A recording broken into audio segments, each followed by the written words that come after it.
1 Pedro 3, que vou ser breve, vamos sucinto, porque as quarta-feiras é estudo da palavra, né? Então vamos compartilhar uns com os outros o que o Senhor quer para nossas vidas, amém? Assim diz a palavra do Senhor: antes, santifique Cristo como Senhor em seu coração. Estejam sempre preparados para responder a qualquer pessoa que pedir a razão da esperança que há em nós. A minha está em vocês, mas a que há em nós. Amém, irmãos? Esses dias tão atribulados que nós vivemos, de tantos questionamentos, de tanta corrupção humana, de tanto ataque do inimigo sobre nossas vidas, Pedro já nos alertava para que nós sempre estivermos preparados para responder a qualquer pessoa e nos pedir a razão da nossa fé, naquilo que a gente acredita. E versículo acima tem um contexto, né? Antes dele, um pós-texto. Nós vamos tentar compartilhar com os irmãos em cima desse texto, porque nós devemos saber o momento certo e oportuno de defender e compartilhar a nossa fé. E isso vai nos confronta, nos coloca diante de dois pontos: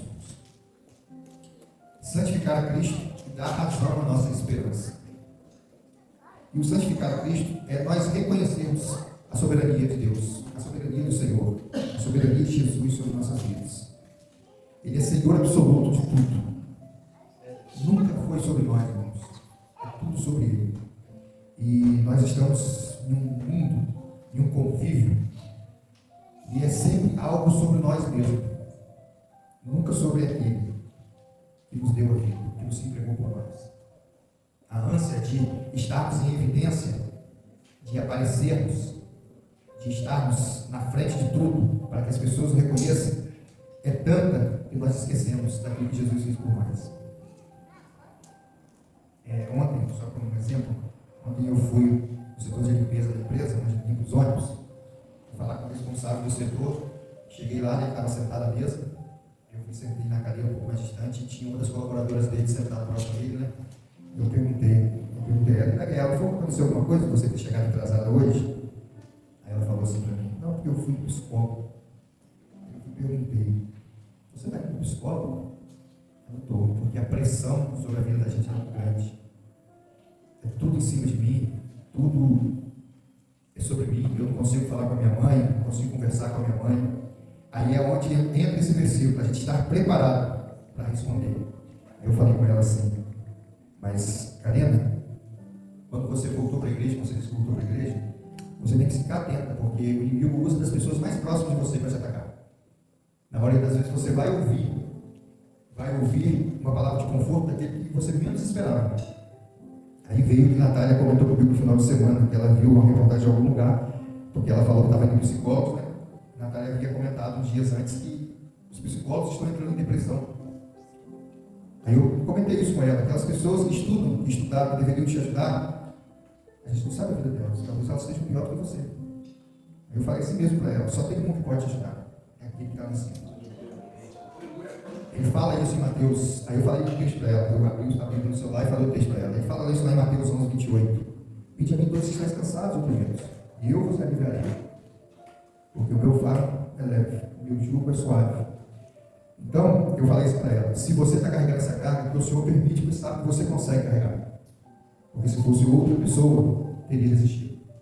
Então, prossiga, seja forte, continua sendo forte, porque o Senhor está aqui para te ajudar. São oportunidades, irmãos, que a gente tem, que a gente não pode deixar passar. Mas para isso a gente precisa estudar. A gente saber como que nós vamos dar razão à nossa esperança, daquilo que a gente espera na esperança da vinda de Jesus. Porque é muito fácil. Nós passamos todo o período, o pastor sabe muito bem disso, de que a moda era ser crente. Era moda. Chegou até um tempo que até a Rede Globo convidava cantores gospels para participar dos programas deles, porque era moda. E o que isso mudou na vida daquelas pessoas? O que aquilo foi usado para compartilhar daquilo que Jesus poderia e pode nos oferecer? Porque o sofrimento, irmãos, muitas das vezes, nós temos que estar preparados para entender que nós muitas vezes vamos sofrer involuntariamente ou injustamente, mas que nós devemos continuar firmes e fiéis ao Senhor. Porque se você está sendo sofrendo injustamente, irmãos, por sua fidelidade a Cristo, é porque o seu caminho está no lugar correto. O seu alvo está no lugar correto, que é Cristo. Que volta a afirmar, é tudo sobre Ele, nada sobre nós. Não adianta. E nesse contexto da época de 1 Pedro, ele estava confrontando ou confortando a igreja sobre isso. Porque sofrer pela justiça de Deus, irmãos, é uma bênção. É um privilégio. Que poucos têm e poucos conseguem manter. Porque se você está atacado, está sendo atacado, é porque Deus está trabalhando na sua vida. E o inimigo está com raiva de você, as pessoas que te veem e te enxergam como exemplo, têm inveja de você, têm raiva de você, e com certeza ele está no lugar que você está, na posição que você está. Então, a conduta moral, nossa, ela deve ser irrepreensível. Nós vamos falhar, irmãos, nós vamos tropeçar, nós vamos cair, porque nós somos seres humanos, nós somos falhos. A carne, a nossa carne, ela vai nos levar para esse lado o tempo todo. É um eterno confronto, irmão, da carne com o espírito. A carne pecaminosa e o espírito querendo nos levar para o nosso Criador. Então nós vamos cair. Mas quando nós temos a certeza que nós temos um Deus que age e trabalha por nós, irmãos, nós vamos levantar. Nós vamos sacudir a poeira e vamos olhar para frente. Não adianta a gente ficar olhando para trás. Porque nada que está lá atrás, irmãos, vai trazer benefício para a gente. Nada, absolutamente nada. Nós devemos olhar para frente. Nosso caminho segue para frente sempre. E esse texto, que fala sobre estarmos preparados, é para nós defendermos, irmãos, a nossa crença, a nossa certeza de salvação. E para isso, a gente precisa nos debruçar nisso que está aqui. Às vezes tem dia que a gente lê só um versículo durante um dia. Às vezes você recebe um versículo, só lê aquilo e acha que aquilo dali já é algo suficiente. Depende da situação, irmãos. Se você está passando por um momento de angústia, de repente aquele versículo chega para acalmar o seu coração. Mas se você for confrontado lá na frente, qual vai ser a sua conduta? Nós vamos brigar, discutir? A gente precisa tratar sem agressividade. Não se trata, irmãos, anotei aqui, não se trata de iniciar debate intelectual, porque nós não somos intelectuais. Nós podemos buscar o conhecimento ou discussões agressivas. Se você está querendo defender sua fé e fala uma palavra sem pensar de uma forma agressiva, irmãos, talvez aquela alma seja perdida para sempre. Nós precisamos dar uma resposta firme, mas com mansidão. A gente precisa respeitar aquele que pensa diferente da gente, que está conversando conosco, querendo saber, aprender mais de Deus, porque ele vai questionar. E acima de tudo, irmãos, a gente tem temor do Senhor. Se a gente tem temor do Senhor e busca o conhecimento bíblico, daquilo que Jesus nos mostra, daquilo que Jesus nos ensina, nós vamos conseguir dialogar com aquele que não conhece ao Senhor, com aquele que vai questionar toda a criação. Porque é muito fácil a gente estar no meio de várias pessoas, como já vi acontecer, e alguém precisar de uma palavra e quem for cristão se esconder naquele momento. E no dia seguinte está dando glória a Deus na frente dos irmãos. Aí entra aquele ensinamento de Jesus. Se você ama aquele que te ama, que benefício há? Você precisa amar aquele que é seu inimigo. Precisa amar aquele que te difama, que fala mal, que quer te ver mal. Porque é na sua vida que ele tem que ver o poder do Senhor. A gente encontra pessoas, vou usar um termo que está anotado aqui, pessoas intelectuais que têm conhecimento gigantesco. A gente fica até com vergonha de abrir a boca perto deles. Mas se não tiver, se a gente não conseguir enxergar a vida do Senhor, transformando a vida dele, que benefício há? Conhecer por conhecer? Conhecer por conhecer, irmãos, o conhecimento é todo do Senhor. Jesus pode chegar lá e tirar todo o conhecimento dele, tirar todo o entendimento dele, tirar toda a capacidade dele de raciocínio rápido. Quem lembra? Todo mundo vai lembrar, né? Tirando, acho que Manu, talvez Natália também vai lembrar. Quem lembra do falecido Enéas, que era candidato a presidente? Todo mundo chamava homem de louco, mas porque ele raciocinava rápido. O homem que nasceu pobre, passou fome, o pai morreu quando tinha 7 anos de idade, ele estudou a vida inteira, era um cardiologista brilhante, um médico extraordinário, mas tinha um raciocínio rápido, falava muito bem, colocava as palavras muito bem colocadas e sabia do que estava falando. E hoje, com o acesso à informação que nós temos, como diferente de antigamente, a gente vê nós vimos aquilo que nós perdemos, porque a televisão, que era detentora de toda a informação, passava para a gente que o homem era louco, que o homem era maluco, E você vê os textos do homem hoje, alguns textos antigos dele debatendo, você vê inteligência com mente. Eles tinham uma mente calculizada. Era como se falava antigamente, a gente usava aquele tapa-olho de cavalo, de carroça. E só fazia o animal enxergar na para frente. Aquilo que estava no periférico ele não via. E quando alguma coisa acontecia, que saía do lugar que ele via, ele se assustava. Então a gente tinha essa visão ampla. E a gente precisa ter essa visão ampla relacionada a Jesus. Porque Jesus ele foi tudo o tempo inteiro, principalmente com aqueles que conheciam a palavra. Jesus não tinha medo de falar, irmãos. Jesus não tinha medo de se expressar. Ah, mas ele era quem ele é. Sim, irmãos, ele disse que nós podemos e devemos ser iguais a eles.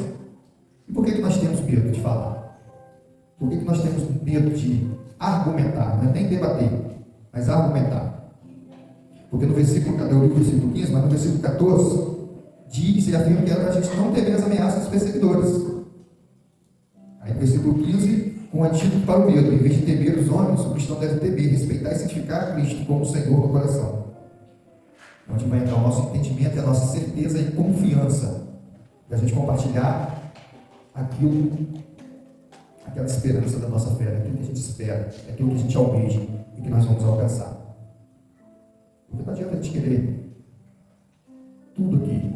Paulo ele afirma lá em Romanos que a nossa glória é futura. Deus quer que a gente passe necessidade, quer que nós sejamos humilhados aqui, de maneira nenhuma. Mas nós precisamos estudar, nós precisamos buscar, nós precisamos saber daquilo que nós estamos compartilhando. Já fui muito mais assíduo na leitura bíblica do que eu sou hoje. Eu, graças a Deus, tenho a facilidade de gravar as coisas muito rápido, de aprender muito rápido. Eu tenho essa facilidade. Mas a preguiça, quando bate, irmãos, desanima a gente. E isso não é da parte do Senhor. Porque o Senhor nos quer altivo, esperto, atuante, buscando, propagando e levando a palavra do Senhor às pessoas. E a gente esquece que essa parte, irmãos, de buscar, tem que partir da gente. Esse passo de buscar, de aprender, de ter ansiedade, saciedade de estar aprendendo do Senhor, tem que partir da gente. Porque a parte dele, irmãos, está feita desde o princípio do tempo. A parte de Jesus está feita. Ele é o alfa e o ômega. Ele estava no princípio e está no fim. Esse meio termo, esse meio caminho de buscar, de se aproximar, é da gente, não é dele. Porque ele está de braços abertos. Ele afirma isso lá em Apocalipse 3:20. Eis que estou à porta e bato. Se alguém ouvir e abrir a porta, eu entrarei e cearei com ele, ele ceará comigo. Então, se a gente se colocar à disposição do Senhor de buscar, de querer, ele estará lá. Lógico, irmãos, tem pessoas que nascem com o dom da pregação, tem pessoas que nascem com o dom da oração, tem pessoas que nascem com o dom de louvar, tem pessoas que nascem com o dom de ficar ali escondido, orando, na salinha de intercessão. Cada um foi chamado para aquilo que o Senhor permitiu. Ninguém é capaz de fazer tudo. Nós temos a oportunidade de aprender tudo, agora, a capacidade de fazer tudo ninguém tem. Mas precisamos, o pastor cansa de falar, nós somos um corpo. Se um membro está fora do corpo, aquele membro, ele é a tendência dele, irmão. Se a gente não buscar de trazer ele para perto do corpo, para junto do corpo, a tendência dele é secar e morrer. A vida cristã, a igreja, de buscar, ela é uma engrenagem.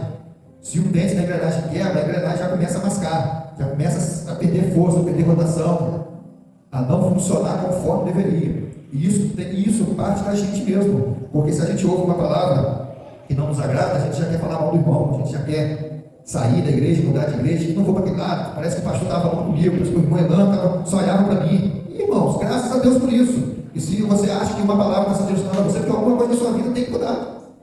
Porque se eu não tivesse, eu estaria sentado ali dando glória a Deus, aleluia, pulando, batendo palma, fazendo o que é que Deus quer que você faça. Mas o ego nosso é tão grande, porque tem que ser sobre nós. Mas volto a falar pela terceira vez, é tudo sobre Ele, irmãos. Não é nada sobre nós. E se a gente vai aprender a falar de Jesus, nós precisamos buscar na Bíblia aquilo que Ele nos ensinou. Existem livros, existem estudos por fora que vai nos ajudar? Sim, irmãos, existe. Mas a gente precisa ter discernimento, reter aquilo que é bom.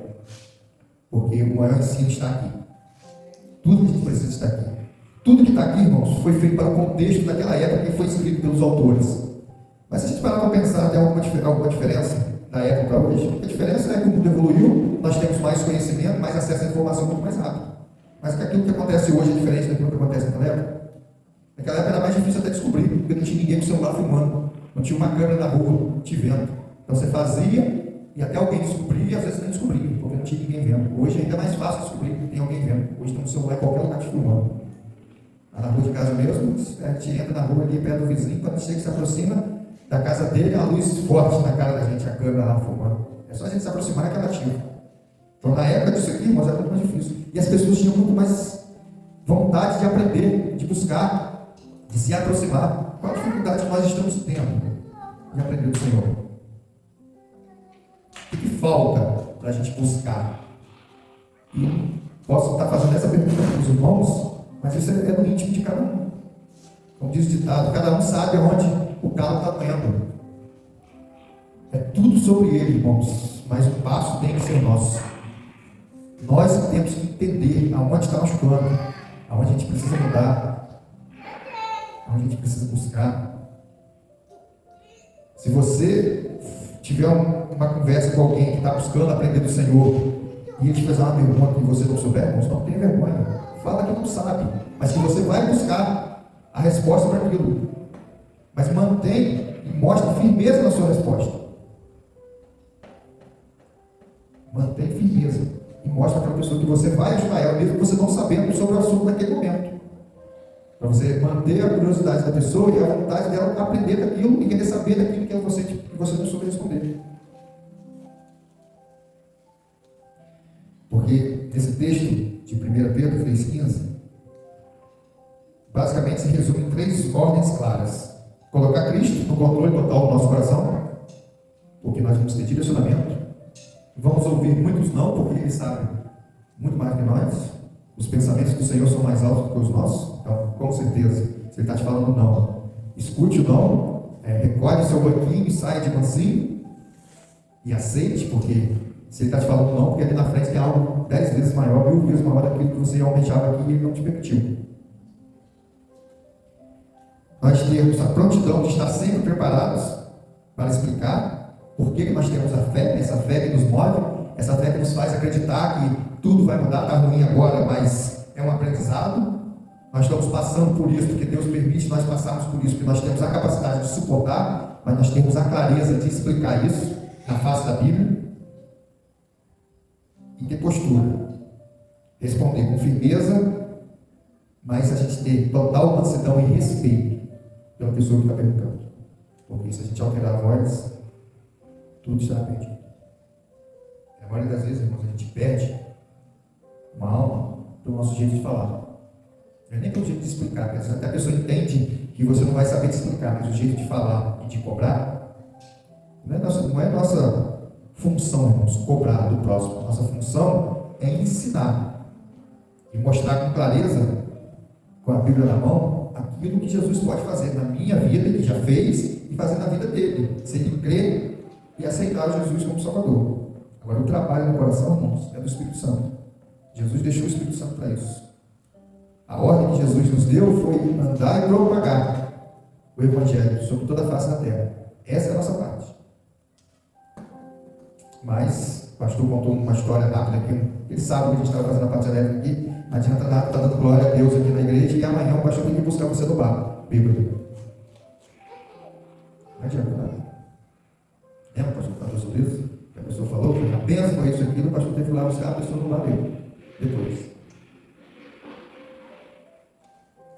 Isso é pior que tudo, irmãos, porque tantos pastores sendo presos aí, e vocês percebem que a televisão faz questão de afirmar bem claro, pastor fulano de tal.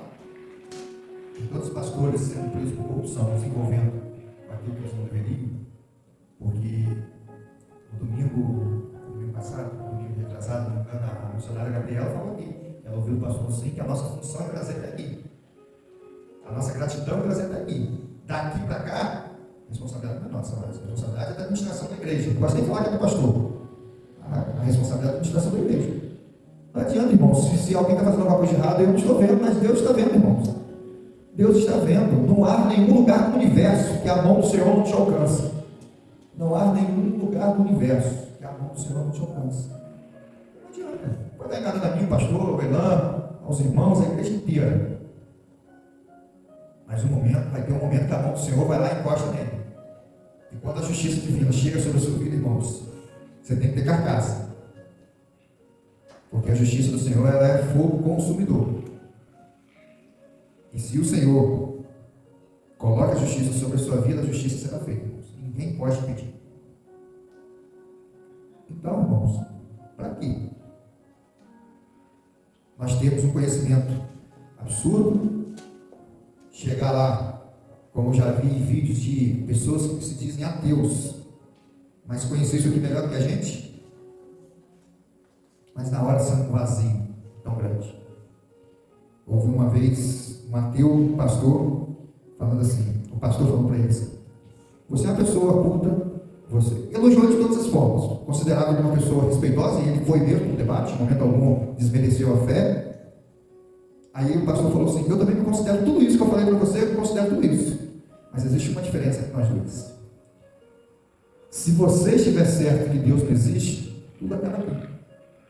Mas se eu estiver certo que existe uma vida pós-morte, e que o Senhor preparou um lugar melhor do que isso para nós vivermos, e se eu não compartilhar isso com você, você está perdendo demais. É o que a gente traz para a nossa vida. Nós temos o conhecimento, nós temos a certeza da nossa fé, porque isso é professado publicamente. Mas se a gente não souber compartilhar, não souber dividir com o próximo, nada adianta. Vai ser algo assim triste, porque nós podemos e temos um Deus que nos usa para mudar a vida do próximo, mas ao mesmo tempo nós não estamos ligando para o próximo, estamos ligando só para nós mesmos. E nós vamos ser cobrados por isso. Cada um dará conta de si mesmo, irmãos. E não adianta a gente correr, porque ele dará conta mesmo. Então a gente tem que entender que a gente precisa buscar usar o texto bíblico como embasamento da nossa fé e falar com firmeza e segurança da esperança da nossa fé, daquilo que nos aguarda, daquilo que nos espera na glória. E Deus não precisa da gente para nada, irmãos. Poxa, isso é tão clichê, né? É tão clichê, mas é tão verdadeiro ao mesmo tempo que muitas vezes as pessoas acham que é até banal falar isso, mas não é. A nós foi dada essa incumbência, a nós foi dada essa capacidade de raciocínio. Nós somos feitos à imagem e semelhança do Senhor aqui, irmãos. Que de personalidade nós somos tão diferentes do outro, mas aqui, na mente, nós somos a imagem e semelhança de Deus. Porque Ele não nos deu, mas o livre-arbítrio nos fez entender o que é certo e o que é errado, de raciocinar, de pensar, de mudar, de transformar, de ajudar. E é algo tão extraordinário que a gente, voltando à luz da Bíblia, a gente vai chegar na parábola do bom samaritano, que quando os judeus perguntam quem é o nosso próximo, Jesus usa o povo que eles mais odiavam, irmãos, para dar como dizemos, um tapa sem mão naquele povo. Ele usou aqueles que ele mais odiava, que era o samaritano, que passou o levita, passou o sacerdote e não estendeu a mão, mas passou o samaritano que eles odiavam, não tinha nada a ver com aquela pessoa, e ele estendeu a mão e ajudou o próximo. Então só nós temos essa capacidade, só nós podemos compartilhar o que Jesus nos ensinou, e nós devemos saber fazer com sabedoria e mansidão, mas ao mesmo tempo com posição firme daquilo que a Bíblia nos garante que nós somos e daquilo que a Bíblia nos garante que nós vamos herdar no reino dos céus. É isso que nós temos que ter firmeza, porque a nossa vida, irmãos, o nosso modo de viver, o nosso modo de se comportar, vai ser a Bíblia que muitas pessoas vão ler. Volto a usar o exemplo do pastor aqui. A pessoa passa, vê a gente todo domingo cultuando, e durante a semana a gente querendo passar a perna vou dar um exemplo assim, básico. Quem tem comércio, quer passar a perna no outro, aí o irmão vai lá, compra na promissória, ele paga, às vezes o dono da loja não é cristão, aí fica mais assim, poxa, o Leandro, todo domingo está na igreja cultuando, louvando, participa, posta, mas já está aqui 3 meses devendo, passa aqui na porta da loja, vem para cá, olha como se nada estivesse acontecendo. Olha o testemunho, olha a Bíblia que ele está lendo. O que ele vai achar? Ele vai passar, se ele algum dia passar na porta dessa igreja, ele vai até virar a cara. Tanta coisa vem acontecendo, tanta corrupção no meio pastoral vem acontecendo, ele vai imaginar que nós estamos no meio desses pastores aí também. Porque ninguém, irmãos, sinceramente, ninguém quer ouvir sobre salvação, só quer ouvir sobre prosperidade. O pastor falou isso aqui domingo. Mas que prosperidade é essa? Que só eu me dou bem, que os meus irmãos vão passar necessidade, que meu irmão precisa de mim e eu finjo que ele não existe. Mas no domingo seguinte estou aqui abraçando ele, de sorriso de orelha a orelha. Estou querendo passar pena no meu irmão, querendo passar pena na igreja. Que prosperidade é essa? Uma igreja dessa está ficando à distância. O pastor falou várias vezes ali, irmãos, quem quiser saber como anda as finanças da igreja, só me procurar no plano. Ele vai mostrar tudo. Eu nunca perguntei. Vou falar curto grosso, não é da minha conta. A minha conta está trazendo daqui. Para a parte da administração financeira da igreja, é a responsabilidade da igreja. Nós temos que confiar que o Senhor que nós estamos servindo é o mesmo que eles estão servindo. Essa deve ser a nossa conduta. Se alguém tiver alguma dúvida, vai lá e pergunte, que o irmão vai apresentar. O irmão vai explicar. Mas eu nunca perguntei, minha esposa nunca perguntou. Eu tenho certeza que acho que ninguém também nunca perguntou. Porque nós confiamos naquilo que está acontecendo. E se nós não confiássemos, aqui não estava. Estávamos em outro lugar, ou provavelmente estávamos em casa, não fazendo nada, ficando no celular, vendo série, alguma dessas coisas. Nós estaremos aqui, buscando a presença do Senhor sobre nossas vidas, e tendo a certeza e confiança que Ele vai nos ajudar, que Ele vai nos transformar, que Ele vai nos mostrar o caminho que nós devemos andar, e a certeza que nós vamos vencer, porque Ele é soberano para isso. Ele pode, Ele quer, mas para isso a gente precisa estar com o coração aberto, irmãos. Precisa ter um coração contrito e ter a clareza e a certeza que a gente almeja muito aquele negócio, aquele carro, naquele momento, mas não é aquele momento que o Senhor quer nos dar essa bênção. Não é o momento, não é a hora. E a gente não murmurar, entender que o momento do Senhor é totalmente diferente do nosso. E quando a gente menos espera, irmãos, aquela bênção que nós estamos aguardando, chega à nossa porta, sem a gente se mexer para nada, porque nós confiamos, nós descansamos. E nós oramos ao Senhor por aquilo que nós almejamos, com a sabedoria de entender que o momento certo é o momento do Senhor.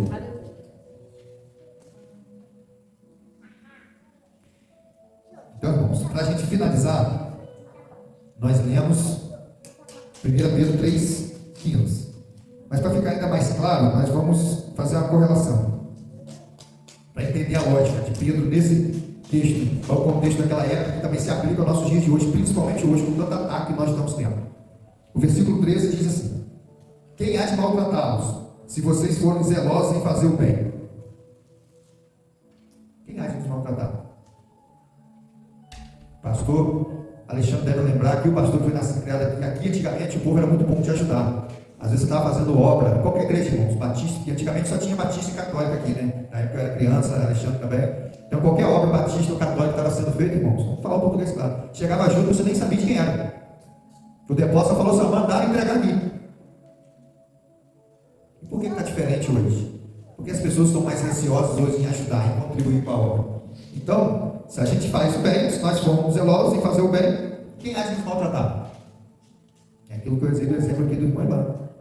A gente nunca pergunta a ele das finanças da igreja, porque a gente confia em tudo que está acontecendo. Então, nesse versículo é uma pergunta retórica.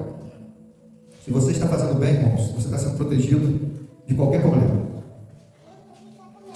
O problema é quando você não quer fazer o bem, é empurrar para baixo do tapete. Uma hora, irmãos, vem a tona. E quando vier a tona, irmãos, nada não fica pé, como diz no termo geográfico, não ficará pedra sobre pedra. Tudo fica claro, para todo mundo ver. Aí no versículo 14: mas mesmo que venha a sofrer, porque praticam a justiça, seremos felizes. Não temam aquilo que eles temem, nem fiquem amedrontados. Nós não temos que temer aquilo que eles temem, porque nós temos a certeza da nossa salvação. Nós temos a certeza do Deus que luta por nós. E se nós estamos sofrendo porque praticamos a justiça, nós seremos alegres, porque nós temos a certeza de quem luta por nós. Nesse texto, Pedro, na época, ele está reconhecendo que o mundo é injusto. Mesmo fazendo bem, nós podemos sofrer. Ele cita, né, Isaías 8,12, que no final do texto, desse versículo. Lembrando lá em Isaías 12 que o medo do homem não deve dominar o crente.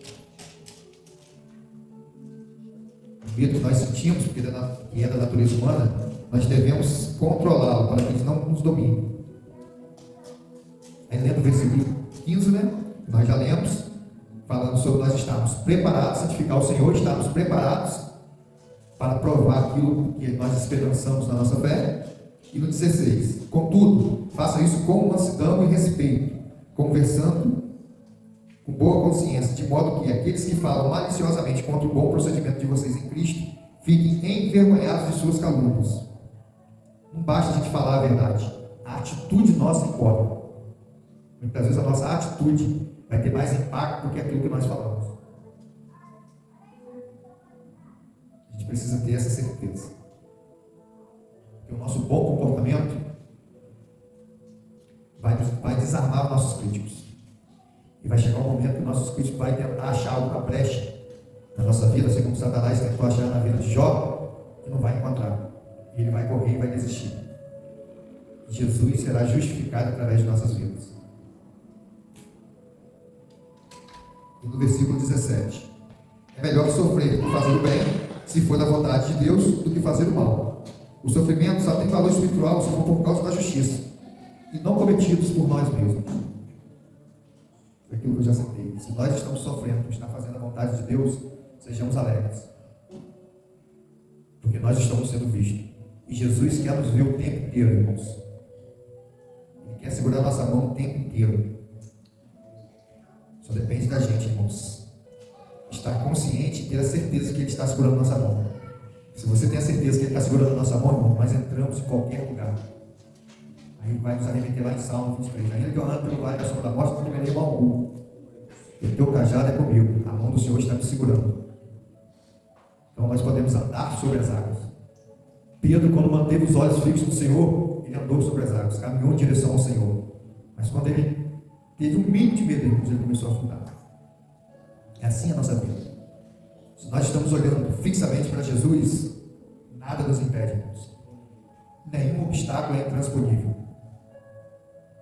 Nenhum abismo é impossível. Mas nós temos que estar olhando para o Senhor. Por isso nós estamos passando por dificuldade, irmãos, porque nós estamos sendo preparados para aquilo 1000 vezes melhor que nós vamos receber, porque a gente também acha que a dificuldade é só para nos ensinar algo. Ela é. Mas é porque algo melhor está vindo. E a dificuldade que nós estamos passando, irmão, é para quando a gente receber aquele algo melhor, nós darmos valor àquilo que nós estamos recebendo. É a mesma coisa quando um pai falece, quando a mãe falece e deixa uma herança física para o filho. Por uma semana ele vendeu. Qual o valor ele deu? Aquilo que os pais não daram tanto para ter. Uma herança. Aí quem está falando sou eu. A maior herança que um pai deixa para o filho é o estudo. É o conhecimento que ele deixa, que ele consegue proporcionar do filho aprender. Porque aquilo ele não pode vender, não pode se desfazer. Agora, uma herança física, irmãos, uma semana ele vendeu, acabou. E na maioria das vezes dá até briga. Meu avô tem 2006, vai fazer 23 anos, 18 de agosto, que ele morreu. Faleceu no acidente. 23 anos. E está lá. Herança brigando até hoje. Irmão fala com irmão, irmã não fala com irmã. Irmão já vendeu o carro de inventário, já vendeu o bicho de inventário. Ninguém sabe conta de banco está como. Mas está lá tudo parado. Já falei com meu pai que eles vão morrer e vai continuar essa briga aí. Ninguém vai resolver. E meu pai é o mais velho de todos. Depois que minha tia mais velha morreu, faleceu. Mas ele não tem condição de agir. Ele está na cadeira de rodas. Aí quem está agindo, o Moelã conhece, tio Sivaldo lá da Israel Pentecostal. Que você conhece, Alexandre conhece, está pior do que meu pai que está na cadeira de rodas, vai fazer 45 anos. Estava conversando com a esposa dele, e ela estava falando comigo, está pior do que meu pai. E ninguém resolve nada. Mas sabe o que, irmãos? Vocês estão. Aí meu pai está incluído junto, eles estão preocupados em receber herança para gastar tudo. Essa é a realidade. Então, o que adiantou? Você ter o conhecimento, você conquistar, você ter, mas na hora de dividir, os filhos colocam tudo fora. Então, o conhecimento maior que nós vamos ter e que vai nos abençoar é compartilhar Jesus. Porque isso nós temos a absoluta certeza que não vai nos decepcionar. que estará conosco nos momentos mais difíceis de nossas vidas, que estenderá a sua mão quando nós mais precisarmos, quando ninguém mais estiver perto de nós, Ele estará lá, para nos colocar no colo dEle, para nos abraçar, para limpar nossas lágrimas e falar: você é meu filho, pastor cantor, e eu te quero tanto. Deixa eu tomar conta da sua vida.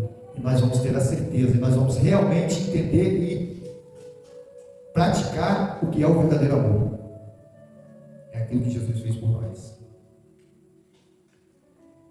Então, para a gente viver 1 Pedro 3,15, no nosso mundo atual, a gente precisa se preparar intelectualmente. O que é se preparar intelectualmente? É nós lermos bastante a Bíblia. Tenho certeza, irmão, se você ler 1 Pedro 3,15 hoje, você vai entender uma coisa, se você ler amanhã, você vai entender outra, se você ler depois da manhã, você vai entender outra. Porque a Bíblia, ela fala conosco de todas as maneiras possíveis, até aquelas que a gente acha que é impossível. Ela fala conosco. Então a gente precisa estudar a nossa fé, saber explicar por que a gente crê na Bíblia, na ressurreição, na existência de Deus. Ao invés de a gente basear apenas na nossa fé, nas nossas emoções. A gente precisa viver de forma que gere perguntas. Esse texto diz para responder quem pedir a razão da esperança. Isso pressupõe que as pessoas ao seu redor vão notar algo diferente em você. Sua paz, sua ética, sua alegria no sofrimento. E elas vão ficar curiosas. Por que o irmão Elan ficou tão novo na cadeira de rodas, irmãos? E vive tão alegremente. Toda vez que você encontra com ele, está com um sorriso, está sempre disposto a ajudar, está sempre disposto a conversar. Um dia desse para trás, eu comentei com a Natália, que às vezes eu vejo no olho do irmão a vontade de ajudar em certas coisas aqui na igreja que ele não consegue, porque está na cadeira de rodas. E você tem as duas pernas para andar, mas você não sai do seu lugar. Você não sai do seu lugar. Então isso gera pergunta daquele que não conhece o Senhor, porque ele é tão alegre. Se ele passa por isso, ficou tão novo. Acho que a irmã Elane chegou a conversar quando nós nos conhecemos lá no hospital, acho que ela estava grávida, né? De Manu. Olha só. Próximo de Manu nascer, o irmão, acontece isso com o irmão. Mas ele foi resiliente. Ele seguiu firme. Ele passou a olhar ainda mais para o alvo, que é Cristo. E hoje ele está aqui, exemplo para nós. Exemplo de força, de perseverança, de busca. E que não desistiu. Então a gente pode aprender com ele a fortalecer a fé. Por que não? Às vezes ele é mais novo que a gente, mas passou por tanta coisa na vida dele que nós não passamos. Então a gente precisa viver de forma que gere pergunta, que gere curiosidade naquele que não conhece o Senhor. Porque a nossa alegria, a nossa paz, o nosso sofrimento. É a gente mostrar para ele, ensinar, da certeza do Salvador que nós temos na nossa vida. Ao conversar, esse aqui é para mim, irmãos. Esse aqui é para mim. Ao conversar no trabalho, aqui na internet não é que eu converso, mas no trabalho, sobre temas difíceis e regra de ouro. A regra de ouro é mansidão e respeito. Eu não tenho controle do tom de voz. Às vezes para mim eu estou falando normal, mas a pessoa que está conversando está percebendo que eu estou falando alto demais. A gente tem mansidão. Esse é para mim, irmãos. Mansidão e respeito. Destruir o argumento de alguém com arrogância viola o mandamento desse versículo. Se a pessoa começa a falar num tom de voz mais alto, com desrespeito, você calmamente, extrema mansidão e confiança no Senhor, você vai destruir todo o argumento dele. Aí ele vai entender o que eu falei anteriormente. Gerar curiosidade e pergunta: como ele consegue viver assim, nesse momento tão de tribulação, tão turbulento na vida dele, tanta dificuldade? E aquilo que eu falei lá no começo, irmãos. Focar em Cristo. Tudo sobre ele, irmãos. Nada sobre nós. Quem está no palco, quem deve estar no palco principal 24 horas, aparecendo para as pessoas, é ele, irmãos, não nós. Nós devemos estar lá atrás da parede, escondido. E ele aqui, na frente, aparecendo. Ele é o foco. Santificar Cristo no coração significa que o objetivo da sua defesa é apontar para Jesus e não provar que nós somos o dono da verdade. Esse é o nosso foco. Apresentar Cristo, ele ficar em evidência o tempo inteiro. E as pessoas o conhecerem como nós o conhecemos. E as pessoas terem vontade, prazer de estar na presença dele como nós estamos tendo, mesmo em momentos de dificuldade. Aliás, principalmente nos momentos da dificuldade, as pessoas entenderem o prazer que nós temos de estar na presença do Senhor. Então, o nosso foco, irmãos, é Cristo. A defesa daquilo que nós esperamos. Estamos preparados, irmãos. Esse é o nosso foco. Estamos preparados para responder a qualquer pessoa que nos pedir a razão da esperança que há em nós. A partir do momento que nós entendemos, nós praticamos isso, nós vamos gerar curiosidade naqueles que não conhecem Jesus. Eles vão querer saber mais, vão se achegar mais. E se for da vontade de Deus, eles estarão aceitando a Cristo como seu Senhor e Salvador.